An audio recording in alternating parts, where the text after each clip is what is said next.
چلے جی میرے بڑے خلاف ہوں گے لیکن ڈیموکریسی کے لیے تو ساتھ ہے. تو وہی جو تماشا ہے یہ کیسے دیکھ رہے ہیں؟ کیا ان کا کوئی ضمیر نہیں جاگ رہا؟ کیا جب انہوں نے شیرین مزاری سے جو ہوا اور جو اس نے پھر آخر میں جا کے پارٹی چھوڑی، کیا ان کو کوئی دل میں آواز نہیں کوئی آئی کہ یہ اس سے بڑا ظلم کیا ہو سکتا ہے ایک معاشرے پہ؟ کوئی آپ کو یہ لگا نہیں جو عورتوں کی تنظیم ہے، جو عورتوں کے حقوق کے اوپر بات کرتی ہے، کہ ایک ایسی عورت جو بیوہ، والدہ اس کی بیوہ، بیٹی ایک جو اس کا دھیان رکھ رہی ہے، جو بلڈ پریشر کی مریض، اس سے جو انہوں نے کیا ہے اس گرمی کے اندر، کبھی ایک جیل میں لے کے جائیں، اس کے بعد ادھر سے نکال کے دوسرے جیل میں لے جائیں، ادھر عدالت اس کو ضمانت دے، کوئی اور کیس میں پکڑ کے لے جائیں، گجرات لے گئے اس گرمی کے اندر. تو بلڈ پریشر کی شیرین، ہمیں پتہ ہے اس کی صحت نے یہ اجازت ہی نہیں دینا تھا. میں نے تو شکر کیا کہ اس نے اس ظلم سے اپنے آپ کو بچانے کے لیے اس نے پارٹی سے ریزائن کیا. لیکن کس کو نقصان ہوا؟ پاکستان کی پالیٹکس کو نقصان ہوا. شیرین ہماری ٹاپ پارلیمنٹیرین تھی. میری کیبنٹ کے اندر وہ منسٹر تھی جو جس طرح وہ پڑھ لکھ کے ایک ایک ایشو کے اوپر آتی تھی، کوئی اور کیبنٹ منسٹر، ایک ہماری ڈاکٹر ثانیہ تھی، کہ اتنی محنت کر کے کبھی کیبنٹ میٹنگ میں نہیں آئی جو شیرین آتی تھی. اس کے علاوہ سارے اس کے دشمن بھی جانتے ہیں کہ وہ ایک محب وطن پاکستانی، وہ کبھی بھی اینٹی پاکستان کا نہیں سوچ سکتی تھی. شیرین مظہری جان دے دے لیکن وہ ایک پاکستانی، پاکستان کے ہر کاز کے لیے کھڑی ہوتی تھی. جو لوگ اس کو الٹرا نیشنلسٹ کہتے تھے، کئی دفعہ وہ کئی ناراض ہو جاتے تھے کہ وہ بڑی سخت باتیں کرتی تھی، لیکن وہ نظریاتی عورت تھی. تو اس سے نقصان تحریک انصاف کو تو چلے ہوا، لیکن پاکستان کی سیاست کو اور جمہوریت کو نقصان پہنچا. اور عورتوں کو، بڑی کم عورتوں کے اندر اس طرح کی صلاحیت ہے پاکستانی پالیٹکس میں جو شیرین میں تھی. لیکن اس کے علاوہ مجھے آج پیغام آیا ہے کہ جی میں اب اور برداشت نہیں کر سکتا. انہوں نے میرے گھر پہ لوگ بھیجے، گھر کے اندر گھس گئے لوگ، انہوں نے آ کے رات کو بیوی، میرا 13 سال کا بچہ وہاں اندر گھس گئے، میری بزنسز کے اوپر، میرے رشتہ داروں کے اوپر پریشر ڈال دیا. لیکن کہتا آخر میں انہوں نے کہا میں تمہارے 13 سال کے بیٹے کو اٹھا کے لے جائے گیا. تو میں جی اور پریشر برداشت نہیں کر سکتا، وہ بھی چھوڑ گیا. تو یہ اس وقت کا حالات ہے کہ کسی نہ کسی طرح پی ٹی آئی کو چھوڑیں گے، سب کچھ گناہ معاف ہو جائیں گے. میں اس وقت مجھے حیرت ہو رہی ہے، اور مجھے کئی لوگوں کے اوپر خود پتا ہے کہ ان کے اوپر کتنا پریشر تھا، کیونکہ مجھے بتاتے رہے کہ یہ کر رہے ہیں، اب یہ وہ کر رہے ہیں، میری بزنس بند کر دی ہے. اوکاڑا کے اندر اس کے کسی کا گھر بن رہا تھا وہ گرا دیا، بلڈوز کر دیا. کسی کی دکانیں تھی وہ گرا دی جا کے. تو میں پھر سے، کیا یہ ہمارے وہ لوگ جو کہ بڑے جمہوریت کے سپاہی تھے اور وہ ہیومن رائٹس آرگنائزیشنز، کیا ان کو یہ نظر نہیں آ رہا کہ یہ نہیں ہے کہ یہ صرف تحریک انصاف کو نقصان پہنچ رہا ہے، یہ ہماری جمہوریت ختم کی جا رہی ہے. یہ وہ دور آ رہا ہے کہ اس کے اندر جمہوریت ختم ہو جائے گی. کیونکہ اس میں صرف یہی نہیں ہو رہا، ایک جو بنیادی چیز ہوتی ہے جمہوریت میں، فنڈامنٹل رائٹس، بنیادی حقوق کی حفاظت کی جاتی ہے جمہوریت میں. مغرب کے اندر، یورپ میں، انگلینڈ میں لوگ کیوں جاتے ہیں؟ اپنے ٹیکس دیں، قانون نہ توڑیں، آزاد ہوتے ہیں. کوئی ان کے بنیادی حقوق کے خلاف نہیں جا سکتا، وہ عدالت ان کی حفاظت کرتی ہے. یہاں تو بنیادی حقوق ہی ختم ہو گئے، فنڈامنٹل رائٹس کا معنی ہی ختم ہو گیا یہاں. یعنی جو میڈیا سے انہوں نے کیا، عمران ریاض سے کیا کیا؟ عمران ریاض سب سے زیادہ اس کی یوٹیوب کے اوپر ویورشپ تھی. اس کو ابھی تک عدالتوں نے بار بار کہا کہ ہمارے سامنے اس کو پیش کرو. کیوں نہیں پیش کر رہے؟ مجھے خوف ہے کہ اس کے اوپر تشدد اتنا کیا ہوگا کہ وہ عدالت میں لاتے ہوئے سے ڈر رہے ہیں. یہ ارشد شریف کے بعد یہ دوسرا ہے. کہ ارشد شریف سے جو انہوں نے کیا ہے، تو کدھر ہے ہماری صحافی کمیونٹی؟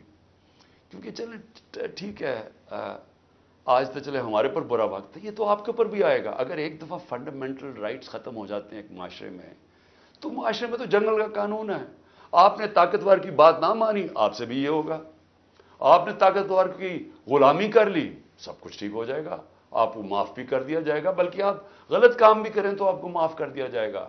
آپ مجرم ہو قوم کے، آپ منی لانڈرر ہو، آپ کے لنڈن میں اربوں روپے کی پراپرٹیز ہوں جو آپ بتا ہی نہیں سکتے کہ کدھر سے آئے، آپ کو معاف کر دیا جائے گا کیونکہ آپ طاقتور کے ساتھ کھڑے ہیں۔ لیکن کمزور کو بچانے والا کوئی نہیں ہوگا، کیونکہ جب فنڈامنٹل رائٹس ختم ہوتے ہیں جو ہو گئے ہیں پاکستان میں۔ اور مجھے یہ ابھی تک بتائیں، 25 لوگ شہید ہوئے، 69 لوگوں کو گولیاں ماری گئیں۔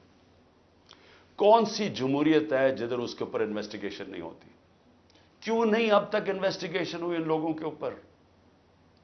وہ کون لوگ تھے؟ وہ پاکستانی تھے، ان کے حقوق ہیں، ان کے ماں باپ ہیں، کئیوں کے بیچارے بچے تھے جو وہ ایک روزی کمانے والا تھا، ان کو سیدھی گولیاں ماری گئی۔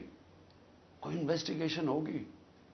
کیونکہ اگر آپ یہ انویسٹیگیشن آج نہیں کریں گے، یہ آگے ہوگا، ہو سکتا ہے کہ آگے آپ ان گولیوں کا نشانہ بن جائیں۔ کیونکہ جب آپ یہ ہونے دیں گے ایک معاشرے کے اندر کہ پرامن احتجاج کے اوپر گولیاں چلا دیں اور بہانہ ماریں وہ کور کمانڈر کے گھر کا، اور اس سے سارا کچھ ہی اجازت مل جائے، لائسنس ٹو کل مل جائے، جو مرضی آپ کریں، تو یہ آپ کی بھی باری آ جائے گی۔ اس لیے آج ہمیں فوری طور پہ انویسٹیگیشن کرنی چاہیے ان لوگوں کی، جو صرف یہی نہیں کہ جو 25 لوگ شہید ہوئے ہیں سیدھی گولیوں سے، وہ لوگ جو کہ ہاسپٹل میں پڑے ہوئے ہیں۔ 2 کی مجھے پتا چلا ہے، کیونکہ ہمیں پتہ ہی نہیں اب چلتا کچھ، کیونکہ سارے کارکن تو یا چھپ گئے ہیں یا جیلوں میں ڈال دیے ہیں، تو آہستہ آہستہ خبریں آتی ہیں کہ 2 کارکنوں کی ٹانگیں کٹ گئی ہیں، کیونکہ گولیاں ماری ان کی ٹانگوں کے اوپر، ان کی ٹانگیں کٹ گئی ہیں، تو ان کی زندگیاں گئی۔ تو کون پوچھے گا ان کو؟ اور یا پھر آپ یہ فیصلہ کریں گے کہ اس ملک کے اندر پرامن احتجاج کی اب سے اجازت نہیں ہے، آپ یہ کہہ دیں گے کہ آپ نے جو مائٹ از رائٹ، جو جنگل کا قانون ہے، جو طاقتور فیصلہ کرے گا آپ کو اس کے سامنے سجدے کرنے پڑیں گے۔ یعنی طاقت کی غلامی قبول کرنے کے لیے جو تیار ہے، پھر وہی بچے گا اس ملک میں۔ اور میں آج یہ ضرور کہنا چاہتا ہوں کہ یہ جو سب کچھ ہو رہا ہے، اس کے پیچھے کیا ہے؟ یہ کیوں ہو رہا ہے سب کچھ؟ یا تو چلیں یہ سب کچھ ہو رہا ہو اور پاکستان کو اس سے کوئی فائدہ ہو رہا ہو، یا اس سے کوئی ملک چینج آ جائے، یا اس سے ایک دم یہ ہو، یہ جو ہمارے لوگوں کو چینج کر رہے ہیں، وہ پالیٹکس چھوڑ رہے ہیں، پی ٹی آئی کے لوگ، جو میں پالیٹکس چھوڑ رہا ہوں، وہ پریشر کے اندر سارے ہاتھ کھڑے کر رہے ہیں، تو کیا اس سے یہ ہوگا کہ پارٹی ختم ہو جائے گی؟ جو بھی یہ سوچ رہا ہے، جس کی بھی یہ سوچ ہے، خدا کے واسطے اپنا ذہن کو، اپنا ہیڈ ایگزامن کرواؤ، سوچو اس کے اوپر کہ آپ کیا کر رہے ہیں۔ کبھی آئیڈیا بھی مارا جاتا ہے اس ظلم سے، یعنی کبھی ایک نظریہ بھی اس طرح ختم ہوتا ہے۔ یہ جانوروں اور انسانوں میں فرق ہے۔ بھیڑ بکریوں کو آپ ڈنڈے ماریں، وہ سارا اس طرف لگ جائیں گے جدھر آپ چلائیں گے، لیکن یہ انسان ہے۔ اور جب انسانوں کے اندر ایک آئیڈیا آ جاتا ہے آزادی کا، وہ آپ ختم کر ہی نہیں سکتے۔ آپ جتنا مرضی ظلم و تشدد کریں، یہ آئیڈیا ختم نہیں ہونے لگا۔ اگر یہ آئیڈیا ختم ہونا ہوتا تو مقبوضہ کشمیر میں آج وہ ہاتھ کھڑا کر کے اور آرام سے چپ کر کے قبول کر لیتے ہندوستان کی غلامی۔ 1,00,000 سے اوپر کشمیری شہید ہو چکا ہے۔ کشمیریوں کے اوپر جو ہم آج ہمارے پہ ظلم ہو رہا ہے، یہ کشمیری 30 سال سے ہو رہا ہے ان کے اوپر۔ ان کے بھی گھروں میں گھس جاتی ہے رات کو پولیس، لوگ اٹھا کے لے جاتے ہیں، نوجوانوں کو اٹھا کے لے جاتے ہیں، جیلوں میں ڈال دیتے ہیں، ان کو بھی کوئی پوچھنے والا نہیں ہے، ان کے بھی کوئی فنڈامنٹل رائٹس نہیں ہیں، ان کے سارے لیڈروں کو بند کر دیا ہے، وہاں بھی میڈیا کے اوپر کنٹرول کیا ہوا ہے۔ لیکن جس وقت موقع ملے گا کشمیریوں کو اپنی آواز سنانے کا، ایک آواز سے سارا کشمیری کہے گا آزادی، ایک آواز سے کہیں گے آزادی۔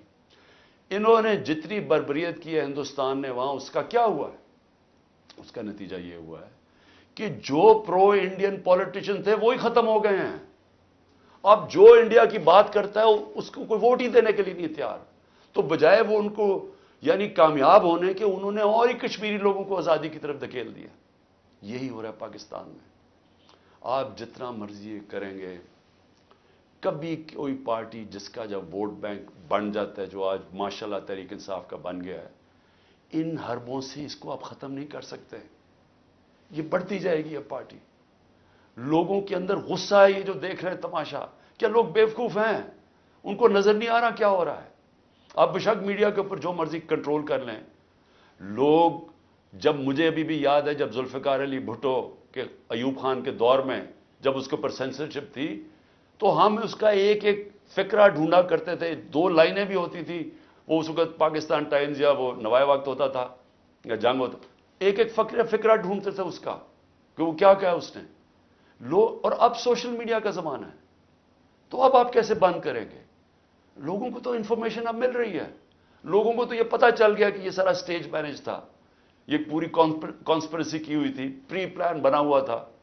اب اس کے اندر کئی رائے ہیں کہ آئی بی نے کیا یا ایم آئی نے کیا. اس کے اندر تو سوشل میڈیا پہ اب چل رہی ہیں چیزیں, لیکن یہ پتا ہے کہ یہ پری پلان تھا کہ انہوں نے اس کا پورا فائدہ اٹھانا تھا تحریک انصاف کو ختم کرنے کے لیے. میرا صرف ایک پوائنٹ ہے کہ جو نظریے کو ظلم اور یزیدیت سے ختم کرنے کی کوشش کر رہے ہیں, ان کو ہیومن نیچر کا بھی نہیں پتا, ان کو انسانی تاریخ کا نہیں پتا, ان کو انسانی موومنٹس کا نہیں پتا. انہوں نے جب ایران کے اندر انقلاب آیا تھا, وہاں بھی بڑی بربریت ہوئی تھی, انہوں نے بڑا ظلم کیا تھا ان لوگوں کے اوپر, لیکن نہیں روک سکے تھے. اس کو کوئی روک نہیں سکتا. میری یہ بات مان لیں, اس وقت یہ سارے لوگوں کو آپ پکڑتے جائیں, ہمارے سارے پارٹی کے, اور میں ویسے آج سلام کرتا ہوں ان لوگوں کو کہ اتنے پریشر کے باوجود ہماری لیڈرشپ کھڑی ہے آج, کہتی نہیں ہم تحریک انصاف میں. میں ان کو خاص طور پہ سلام کرتا ہوں, کیونکہ مجھے پتہ ہے ان کے اوپر کیا گزر رہی ہے. لیکن فرض مال سارے بھی چھوڑ دیتے ہیں تحریک انصاف کو. میں آج آپ کو کہہ رہا ہوں, جس کو میں پی ٹی آئی کا ٹکٹ دوں گا وہ انشاءاللہ جیتے گا, اور وہ اس لیے جیتے گا کہ لوگ وہ فیصلہ کر بیٹھے ہیں.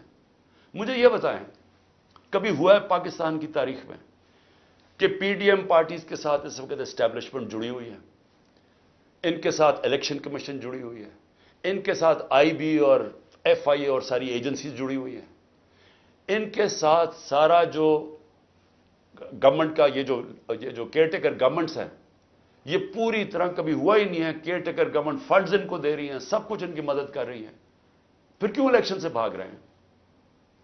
یعنی جب کبھی سنا پاکستان کی تاریخ میں کہ پوری حمایت ہو اسٹیبلشمنٹ کی, اداروں کی, سب کی, الیکشن سے بھاگ رہے ہیں کیونکہ ووٹ بینک ان کا ختم ہو گیا ہے. پولیٹیکل پارٹی تب ختم ہوتی ہے جب اس کا ووٹ بینک ختم ہوتا ہے. ان کا ووٹ بینک ختم ہے, آپ اس گھوڑے کے اندر جتنی مرضی پھونک بھرتے رہیں, اس نے گرنا ہی ہے. جب ریس میں کھڑا ہوگا یہ گر جائے گا. اور تحریک انصاف کو آپ نہیں ختم کر سکتے. لیکن جو میں تیسری بات کرنا چاہتا ہوں, لیکن مجھے اپنے ملک کے اوپر خوف آ رہا ہے. عمران خان کو باہر کرتے کرتے یہ تو ہمارا ملک تباہ کر رہے ہیں. کوئی سوچ رہا ہے کہ معیشت کس طرف جا رہی ہے؟ کوئی اب تنخواہ دار طبقے سے کسی نے پوچھا اب یہ بل آئیں گے بجلی کے, ان سے ذرا پوچھا کہ وہ کیسے بل دیں گے؟ کبھی کسی نے پوچھا ہے کہ جو 100 روپیہ تھا ہمارے دور میں جب ہم چھوڑ کے گئے ہیں, وہ صرف 50 روپے اس کی قیمت, خریدار قیمت رہ گئی ہے. تو اس مہنگائی کے اندر کسی نے پوچھا ہے کہ اس ملک کا کمزور طبقہ کیسے گزارا کر رہا ہے؟ کمزور طبقہ چھوڑیں, میں تنخواہ دار طبقے کی اب بات کر رہا ہوں, جن کو اچھی خاصی تنخواہیں ملتی ہیں, وہ سوچیں وہ کیسے گزارا کر رہے ہیں. اور سوچیں کہ اس وقت ہمارے جو پروفیشنلز ہیں, جو دنیا میں کہیں بھی نوکری کر سکتے ہیں, 9 لاکھ پروفیشنل ملک چھوڑ کے چلے گئے. اس کی کوئی اندازہ ہے کہ یہ کتنا بڑا نقصان ہے؟ اگر پاکستان میں ہم نے شوکت خانم کینسر ہاسپٹل بنایا تھا, اور آپ سارے عرب دنیا میں چلے جائیں, وہاں اگر آپ کو کینسر ہاسپٹل ملے گا تو سارا باہر سے لوگ, ان کے جو سٹاف ہے, جو آنکولوجسٹ ہیں, جو کینسر اسپیشلسٹ, سب باہر سے آئے ہوئے ہیں. پاکستان میں کیوں ہم بنا سکے انٹرنیشنل کیلیبر کا ہاسپٹل؟ کیونکہ کوالیفائڈ پاکستانی باہر سے آئے تھے یہاں کام کرنے کے لیے. اب وہ لوگ باہر جانے کا سوچ رہے ہیں. 10% ہمارے کنسلٹنٹ چھوڑ کے جا رہے ہیں. اور اگر یہ میں اپنی انسٹیٹیوشن کی بات کر رہا ہوں تو مجھے بتائیں باقی جگہ کیا ہو رہا ہوگا. جب اس ملک کے پروفیشنلز پڑھے لکھے لوگ چھوڑ کے ملک جا رہے ہیں, سوچیں یہ ملک کدھر جا رہا ہے. اور دوسرا, ڈالر جا رہے ہیں ملک سے باہر, سب ڈالر باہر بھیج رہے ہیں. اس وقت کوئی سرمایہ کاری نہیں ہو رہی, لوگ ڈالر خرید رہے ہیں. 300 سے زیادہ تو روپیہ ڈالر ہو گیا پاکستان میں. کیا اس کا اندازہ ہے کہ اب ملک کے اوپر کیا ہونے والا ہے؟ نہ کوئی انویسٹمنٹ آ رہی ہے, کوئی سرمایہ کاری نہیں آ رہی. نہ پاکستان کے اندر کوئی سرمایہ کاری کرنا چاہتا ہے, نہ باہر. وہ ڈالر پکڑ کے بیٹھ گئے ہیں. نہ باہر سے کوئی کمرشل بینک پیسے دینے کے لیے تیار ہے, نہ باہر سے کوئی انویسٹر آنے کے لیے تیار ہے. اور سارے جو پاکستان کے ہم ریکارڈ انڈیکیٹرز چھوڑ کے گئے تھے, ریکارڈ پہ ایکسپورٹس تھی, آج ایکسپورٹس گر رہی ہیں. ریکارڈ پہ ریمیٹنسز تھی, وہ آج ریمیٹنسز گر رہی ہیں. ریکارڈ ٹیکس کلیکشن تھی, آج ٹیکس کلیکشن گر رہی ہے. آئی ٹی 75% ہماری ایکسپورٹس بڑھی تھی, فیوچر ٹیکنالوجی کا, وہ آج نیچے چلی گئی ہیں. آج جو ہمارا جو کسان ہے, ذرا اسے پوچھے تو صحیح کہ اس کے کیسا گزارا ہو رہا ہے. کتنا پیسہ تب بن رہا تھا, آج وہ کتنا پیسہ بنا رہا ہے. کیونکہ مہنگائی اتنی ہو گئی ہے کہ اس کے پاس اب ہاتھ میں اتنا پیسہ ہی نہیں ہے. جتنا کسان کے پاس پیسہ آئے گا وہ زمین پہ لگائے گا. کبھی پوچھا ہے کہ جو پروڈکشن سینٹر ہیں جس سے دولت بنتی ہے, جس کی وجہ سے آپ نے قرضے واپس کرنے ہیں, جو ہے انڈسٹری بند ہو رہی ہے. آج بے روزگاری پھیل رہی ہے. ریکارڈ انڈسٹریل پروڈکشن تھی ہماری, 10.4% لارج سکیل مینوفیکچرنگ تھی ہمارے آخری مہینے میں, آج وہ گر رہی ہے. آج جو سب سے خوفناک چیز ہے کہ جب آپ کے باہر سے ڈالر کم آ رہے ہیں, جب آپ کے ڈالر کم آنے شروع ہو گئے ریمیٹنسز اور ایکسپورٹس کے, اس کا کیا ہوگا؟ قرضے بڑھتے جا رہے ہیں, ڈالرز کم ہوتے جا رہے ہیں. آج جتنا پاکستان اپنا ٹیکس میں پیسہ اکٹھا کرتا ہے, یہ سن لیں پاکستانیوں, جتنا ہم ٹیکس میں پیسہ اکٹھا کرتے ہیں سارا قرضوں کے اوپر سود پہ چلا جاتا ہے. ملک پھر قرضوں پہ چل رہا ہے. اب ریکارڈ قرضہ لے رہے ہیں ہم, سود ادھر پہنچ گیا ہے قرضوں کے اوپر کہ سارا ہی ہمارا ٹیکس کا پیسہ اب سود میں چلا جائے گا. تو میں یہ سوچنے کی کوشش کر رہا ہوں کہ کیا یہ جو لوگ یہ فیصلے کر رہے ہیں کہ عمران خان کو باہر رکھو, کیا ان کو نہیں نظر آ رہا کہ پاکستان ڈوب رہا ہے؟ کیا ان کو نہیں نظر آ رہا کہ ان کے پاس روڈ میپ ہی کوئی نہیں ہے؟ میں آج میں کمیٹی بنانے کے لیے تیار ہوں, ایک مذاکراتی کمیٹی. کسی سے بھی, وہ جو بھی اس وقت طاقتور لوگ ہیں, میں ان سے جا کے وہ بات کریں.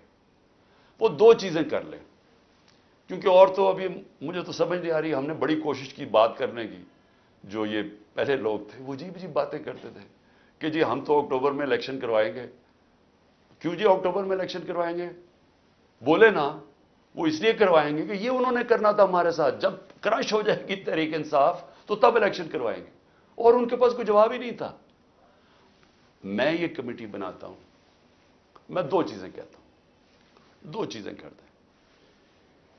اگر اس کمیٹی کو یہ بیٹھ کے کہہ دیں کہ جی عمران خان کے بغیر پاکستان بہتر ہو جائے گا اور آپ کے پاس کوئی سلوشن ہے, میں پھر سے کہتا ہوں کہ اس ملک کی خاطر میں چھوڑ دیتا ہوں, میں پیچھے ہٹ جاتا ہوں. اگر آپ یہ کمیٹی کو سمجھا دیں کہ میرے بغیر ملک بہتر چلے گا, چلے میں ملک کی خاطر یہ بھی چھوڑنے کے لیے تیار ہوں. یا دوسری چیز, یا اس کمیٹی کو یہ کہہ دیں کہ اکتوبر میں الیکشن کروانے سے پاکستان کو کیا فائدہ ہے. یہ تو ہمیں سمجھ آ رہی ہے کہ اکتوبر تک تحریک انصاف کو ان کا خیال ہے کرش کر دیں گے, لیکن پاکستان کو کیا فائدہ ہے؟ ہم کیوں اکتوبر تک انتظار کر رہے ہیں جب ملک نیچے جا رہا ہے؟ یا یہ 2 چیزیں کنونس کر دیں. میں اس کی کمیٹی بناؤں گا, میں انشاءاللہ کل اناؤنس کر دوں گا. لیکن میں آج آخر میں 2 چیزوں پہ ختم کرتا ہوں. ایک تو آخر میں تو میں القادر کے اوپر بات کرنا چاہتا ہوں, جو 4 گھنٹے میں 4.5 گھنٹے مجھے نیب میں بٹھایا کل انہوں نے, اس کے اوپر بات کرنا چاہتا ہوں. لیکن اس سے پہلے میں اپنے سپریم کورٹ کے ججز سے آج اپنی قوم کی طرف سے اپیل کرتا ہوں. دیکھیں, آپ اس وقت ہماری آخری امید ہے. پاکستان میں اب رول آف لا ختم ہو چکا ہے. آئین اس ملک کے اندر تقریباً ختم ہو چکا ہے. جب 14 میں میرا یہ رائٹ تھا، میں نے اسمبلیز اپنے آئین کے مطابق ڈیزالو کی تھی، 2 اپنی اسمبلیز میں نے اپنے آئین کے مطابق ڈیزالو کی تھی کہ 90 دن میں الیکشن ہوگا. کدھر گیا الیکشن؟ 14 مئی کی انہوں نے ڈیٹ دی چیف جسٹس صاحب نے اور سپریم کورٹ. 14 مئی گزر گئی، کسی کو کچھ فرق ہی نہیں پڑا. تو اس کا مطلب تو آئین جب آپ کا گیا ہے تو رہ گیا جنگل کا قانون. اب تو اس میں مطلب کہ جو طاقتور وہ فیصلہ کرے گا کون سا آئین کی شکل پہ چلنا ہے اس نے. نظریہ ضرورت تو شروع ہو گیا پاکستان میں. میں اپنے سپریم کورٹ کے ججز کو، مجھے پتہ ہے آپ کے اندر اختلافات ہیں، دیکھیں ملک کے لیے بہت ضروری ہے.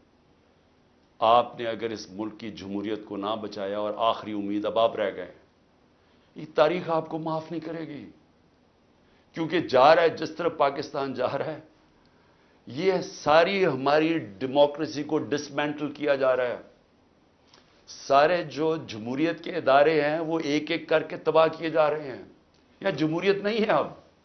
ہم تو میں بیٹھا ہوتا ہوں ہر روز کہ کس دن آ کے مجھے پکڑ لیں گے.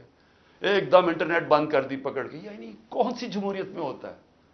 سارے لوگوں کو جیلوں میں ڈال دے. مجھے یہ نہیں پتا میں اب کسے کانٹیکٹ کسے کروں.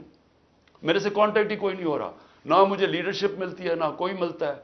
جو میں زوم پہ میٹنگ کرتا تھا انہوں نے وہ انٹرنیٹ بند کر زوم ہی ختم کر دیا. تو میں تو تیار بیٹھا ہوں کہ جو بھی کرنے کے لیے آئیں گے، جب بھی پکڑیں گے، میں تو خیر تیار بیٹھا ہوں، ہر روز تیار ہوتا ہوں. لیکن میں آپ سے سپریم کورٹ کے ججز صاحبان، دیکھیں قوم آپ کی طرف دیکھ رہی ہے اور یہ آپ کی یونٹی اس قوم کے لیے بہت ضروری ہے. آپ کے اوپر اب ہے کہ اس ملک کی جمہوریت کے لیے سٹینڈ لیں. آپ کے لیے ضروری ہے کہ اس ملک کو آپ بچائیں کہ یہ ٹوٹل جنگل کا قانون، بنانا ریپبلک بن رہا ہے ہمارا ملک. یہاں کسی شہری کو اس وقت جو آج آواز اٹھاتا ہے، کوئی تنقید کرتا ہے، اس کو یا اٹھا کے لے جاتے ہیں یا اس کو مارے پڑتی ہیں یا ان کی بزنسز بند کر دیتے ہیں. یعنی یہ تو ایسے لگ رہا ہے کہ ہم وہ ہٹلر کے گسٹاپو کے دنوں میں بیٹھے ہوئے ہیں. یعنی ہمارے لیے تو وہ دن آ گئے. تو موزز سپریم کورٹ کے ججز صاحبان، یہ آپ کے اوپر بہت بڑی ذمہ داری ہے. اور اللہ ان لوگوں کو، جن لوگوں کو ذمہ داری دیتا ہے، ان کے اوپر امتحان بھی بڑا ڈالتا ہے. یہ آپ کے اوپر ہے ہماری جو رئیس جمہوریت ہے اس کو بچانا، کیونکہ ہمیں اور اب کوئی امید نہیں نظر آ رہی. آخر میں القادر کے اوپر دیکھیے جی، اب آپ نے ایسے سمجھنا ہے کہ یہ ساری جو ایک کیبنٹ کے اندر فیصلہ ہوا تھا 3 دسمبر 2019 میں، اب آپ نے ایسے دیکھنا کہ آپ میرے کیبنٹ ممبرز ہیں اور آپ نے کیا فیصلہ کرنا ہے. یہ میں نے اب سارا میرا جو کیس بنا ہوا ہے وہ یہ کہہ رہے ہیں کہ یہ عمران خان آپ نے فیصلہ غلط کیا. آپ نے یہ فیصلہ اس لیے کیا کہ وہ القادر ٹرسٹ جو 1 سال پہلے بننا شروع ہو گیا تھا، آپ نے فیصلہ کیا اور اس کی گراؤنڈ بریکنگ ہو گئی تھی اس سے 7 مہینے پہلے. لیکن یہ کہہ رہے ہیں کہ وہ القادر ٹرسٹ میں کیونکہ آپ کو فائنینشلی فائدہ ہوا جو کہ نہیں ہوا، اس لیے آپ نے یہ غلط فیصلہ کیا. اب یہ فیصلہ کیا تھا ذرا آپ نے سمجھنا کہ آپ میرے کیبنٹ ممبر ہیں. کیبنٹ کے سامنے یہ چیز رکھی گئی کہ جی ہمارے ایک ملک ریاض کے اور این سی اے ہوتا ہے نیشنل کرائمز، ان کی نیشنل کرائم ہوتی ہے ایجنسی. وہ این سی اے نے ملک ریاض کے پیسے فریز کر دیے 190 ملین پاؤنڈ انگلینڈ کے اندر. اور ورڈ یہ سنیں، انہوں نے کہا یہ سسپیشس ٹرانزیکشن ہے. انہوں نے منی لانڈرنگ نہیں کہا. انہوں نے کہا کہ ہمیں شک ہے کہ یہ پیسہ یہ وائٹ پیسہ نہیں ہے، بلیک کا پیسہ. انہوں نے پیسے فریز کر دیے. ملک ریاض اور این سی اے کے بیچ میں ایک اگریمنٹ ہو جاتی ہے، ان کے وکیل اگریمنٹ کر لیتے ہیں. اس اگریمنٹ کے تحت یہ فیصلہ ہوتا ہے، ملک ریاض کہتا ہے کہ یہ جو 190 ملین پاؤنڈ ہے یہ میں پاکستان میں جو میں نے سپریم کورٹ کو وعدہ کیا تھا، جو میرے اوپر جرمانہ لگا تھا، میں یہ اس اکاؤنٹ میں ڈالنا چاہتا ہوں سپریم کورٹ کے. ہماری کیبنٹ کے سامنے اب یہ آتا ہے کہ آپ کے پاس 2 چوائسز ہیں.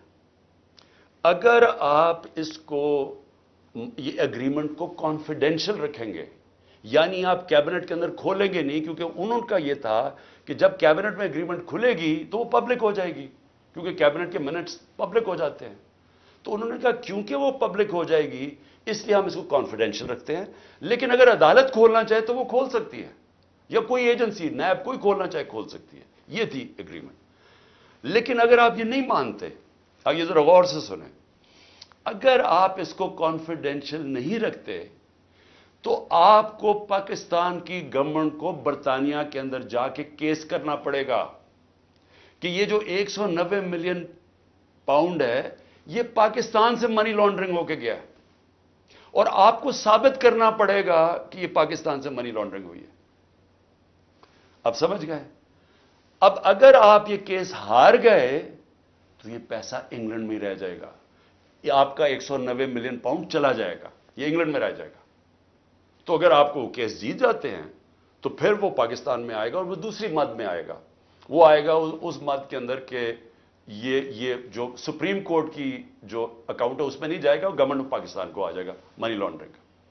اب کیبنٹ کے اندر ڈسکشن کیا ہوتی ہے؟ ہمیں بتایا جاتا ہے کہ $100 ملین پاکستان لٹیگیشن میں، یعنی ہم وکیلوں کو دے بیٹھے ہیں اور پیسہ ڈوب چکا ہے $100 ملین، اور کچھ نہیں ہمیں ملا واپس۔ ہمیں لیگل ایکشن سے آج تک ایک آنا نہیں ملا، اور انہوں نے کہا یہ 5-6 سال لٹیگیشن چلے گی، اور کوئی گارنٹی نہیں ہے کہ آپ ثابت کر سکیں گے کہ جی منی لانڈرنگ کا پیسہ ہے آپ یہ، اور اگر آپ نے ثابت نہ کیا تو یہ پیسہ انگلینڈ چلا گیا۔ اب یہ تھا کیبنٹ نے کیا فیصلہ کیا، آپ کیا فیصلہ کریں گے کہ کیا مجھے 190 ملین پاؤنڈ مل رہا ہے وہ پاکستان آ جائے اسی وقت؟ ہمیں بڑی ڈالرز کی ضرورت تھی، ہمیں ہمیشہ ہوتی ہے، آج بھی ہمیں ڈالرز کی ضرورت ہے، اور کبھی اتنا پیسہ پاکستان نہیں آیا۔ کیا ہم اس پیسے کو فوری طور پہ لے آئیں اور سٹیٹمنٹ میں کر دیں، یا پھر ہم قانونی کارروائی میں پڑیں جو کہ 5-6 سال چلے گی اور پتہ نہیں پیسہ آئے گا نہیں؟ مجھے ایک آدمی بتا دیں کہ جو اس سے اختلاف کرے گا کہ وہ پیسہ پاکستان لے آؤ۔ میں یہ پوچھنا چاہتا ہوں کہ کون سا احمق ہوگا جو پتا ہوگا کہ آپ نے کیس بھی نہیں، یعنی کون سا یہ جوا کھیلے گا اور 5-6 سال انتظار کرو اور ہو سکتا ہے پیسہ ہی نہ آئے؟ تو ساری کیبنٹ نے فیصلہ کیا کہ جناب ٹھیک ہے، کانفیڈینشیل اگریمنٹ ہم مان لیتے ہیں، پیسہ پاکستان آ جاؤ۔ پیسہ پاکستان آ گیا، اسٹیٹ بینک کے اندر ڈپازٹ ہو گیا، سپریم کورٹ کے اندر وہ پیسہ ڈپازٹ ہو گیا 190 ملین پاؤنڈ۔ اب اگلی بات، اب نیب مجھے کہہ رہی ہے کہ آپ نے یہ اس لیے بدنیتی سے کیا کیونکہ آپ نے، ملک ریاض نے آپ کے لیے القادر ٹرسٹ جو ہے وہ اس نے جو سارا اس کا سپانسر وہ تھا، تو آپ نے اس کو فائدہ پہنچانے کے لیے کر دیا۔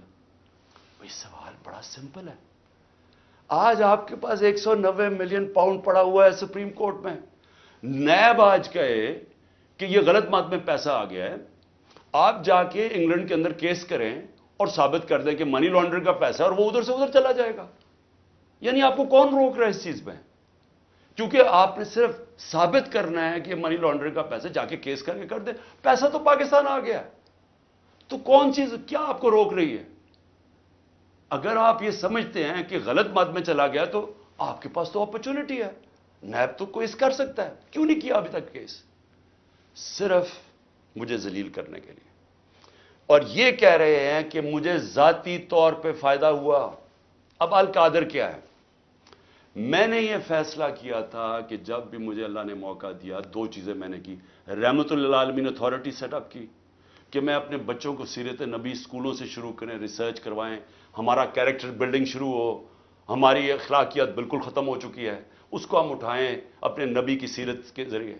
اور دوسرا میں نے یہ یونیورسٹی رحمت للعالمین اتھارٹی، اور یہ دوسرا یونیورسٹی کا سوچا، القادر یونیورسٹی، جس میں ہم نے کوشش یہ کی کہ سیرت نبی کے اوپر ہم ریسرچ کریں، انٹرنیشنل اسکالرز کو میں نے انگیج کیا، اور پھر ٹیکنالوجی بھی پڑھائی جائے بچوں کو۔ یہ اس کا مطلب تھا کہ ماڈرن ٹیکنالوجیز بھی پڑھائیں، آرٹیفیشل انٹیلیجنس ایسی، اور ساتھ ساتھ اپنی لیڈرشپ ڈیولپ کریں سیرت نبی کے اوپر، ان کے کیریکٹر کے اوپر، اور لوگوں کو تیار کریں۔ میری جو بیوی بشرا بیگم، ان کے اوپر وارنٹ نکال دیے گئے، کس چیز کے؟ کہ وہ ایک ٹرسٹی ہیں، ان کو میں نے ٹرسٹی رکھا۔ کیوں ٹرسٹی رکھا؟ کیونکہ سیرت نبی میں ان کو انٹرسٹ ہے، انہوں نے بڑی پڑھا ہوا ہے اس چیز کے اوپر، انہوں نے پڑھا، یعنی وہ ان کا شوق ہے کہ یہ سیرت نبی پھیلائی جائے، تو اس کو ٹرسٹی رکھ دیا۔ ٹرسٹی کو لکھا ہوا ہے ڈیڈ میں نہ ایک آنا مل سکتا ہے، نہ ان کی تنخواہ ہے، نہ کوئی پیسہ مل سکتا ہے، نہ ان کا پراپرٹی میں کچھ ہے، ان کا کوئی تعلق نہیں ہوتا۔ ٹرسٹی کا صرف کام ہوتا ہے کہ جس وجہ سے ٹرسٹ بنا تھا، مثلا شوکت خانم ہے، تو شوکت خانم اگر غریبوں کا 75% مفت علاج ہونا تھا کینسر کا، تو یہ نہ ہو کہ وہ 50% کر دے، یعنی اس لیے ہوتا ہے ٹرسٹ، جو پالیسیز ہوتی ہیں وہ، باقی پروفیشنل چلایا جاتا ہے، چاہے وہ القادر ہو، چاہے نمل یونیورسٹی، چاہے شوکت خانم ہو۔ نہ مجھے 1 روپے کا فائدہ آج تک شوکت خانم سے ہوا ہے، نہ نمل یونیورسٹی سے ہوا، اور نہ القادر سے ہوا، کیونکہ القادر ایک پروفیشنل اب وہ چل رہا ہے، وہاں سارے بچوں کو مفت تعلیم مل رہی ہے، جو بھی القادر میں پڑھ رہے ہیں سب کو مفت مل رہی ہے، اور ان کو جس طرح میں نے آپ کو کہا کہ اس کا مقصد کیا، یہ کہہ رہے ہیں نیب کہ مجھے ذاتی طور پہ فائدہ ہوا، کدھر؟ اچھا، کیونکہ پیسے کا تو کوئی بتا نہیں سکتے، مجھے کیا پیسے کا فائدہ ہوا؟ تو کہہ رہے نہیں سیاسی طور پہ آپ کو فائدہ ہوا، کہ جس طرح القادر سے میری سیاست جم گئی۔ یہ ہے کیس۔ میں صرف آپ کو یہ بتانا چاہتا تھا کہ اتنا پروپیگنڈا ہو رہا ہے، لوگوں کو بتا، 4.5 گھنٹے مجھے نیب میں بٹھایا، اور بار بار یہی پوچھتے رہے کہ جی دیکھیں آپ کو تو اس سے بڑا فائدہ ہوا ہے، اور ملک ریاض کو آپ نے کیوں کیا؟ بھئی ملک ریاض کو اس لیے کیا کہ پاکستان کے سب سے بڑا بلڈر ہے وہ ہے ملک ریاض، اور ملک ریاض میرا کیا انٹرسٹ تھا، وہ اس کے پاس جو موبلائزنگ اکوپمنٹ ہے وہ سب سے تیزی سے کام کرتا ہے، یعنی وہ اگر آپ اسے کہے کوئی اتنی تیز کام نہیں کرتا جتنا ملک ریاض کی کنسٹرکشن کرتی ہے۔ میرا انٹرسٹ کیا تھا کہ وہ جلدی سے سیٹ اپ ہو القادر، جتنی جلدی سیٹ اپ ہو، اور میں اگر پرائم منسٹر تھا میں ان کو فائدہ پہنچا سکوں، انٹرنیشنل اسکالرز لا سکوں ہوتے ہوئے اس وقت، میرا تو صرف یہ انٹرسٹ تھا۔ اور مجھے اس سے کیا انٹرسٹ ہے؟ جس طرح ہر سال شوکت خانم میں 9 ارب روپیہ اکٹھا ہوتا ہے، تو کیا وہ میری ذات کے لیے ہو رہا ہے؟ اس لیے میں چاہتا تھا کہ میں آپ کو کلیئر کر دوں کہ جس طرح کی کوششیں کی جا رہی ہیں، اور مجھے جو انہوں نے پکڑا تھا نیب میں، وہ اتنی بدنیتی تھی کہ انہوں نے 28 کو ایک دم میری جو انکوائری کو انویسٹیگیشن میں بدل دیا، مجھے انکوائری رپورٹ ہی نہیں دکھائی، اور 28 کو انکوائری سے انویسٹیگیشن کرتے ہیں، 1 تاریخ کو میرا وارنٹ نکال دیتے ہیں، اور مجھے پتہ ہی نہیں ہے کہ قانون کہتا ہے کہ انکوائری میں میرا جواب آنا چاہیے، اور جس دن میں اٹھاتے ہیں مجھے وہاں سے رینجرز آ کے، مجھے جس آپ کے سامنے جو طریقہ انہوں نے اختیار کیا مجھے اٹھانے کا، اس دن میں بیل لینے کے لیے بیٹھا ہوا تھا، کیونکہ ہمیں اخباروں سے پتا چلا کہ انہوں نے انویسٹیگیشن کر دیا، کوئی انصار عباسی کا آرٹیکل آیا 30 اپریل کو، تب ہمیں پتا چلا کہ انہوں نے انویسٹیگیشن کر دیا۔ میرے وکیل نے لکھا اسلام آباد ہائی کورٹ کو، یہ کیا مذاق ہو رہا ہے؟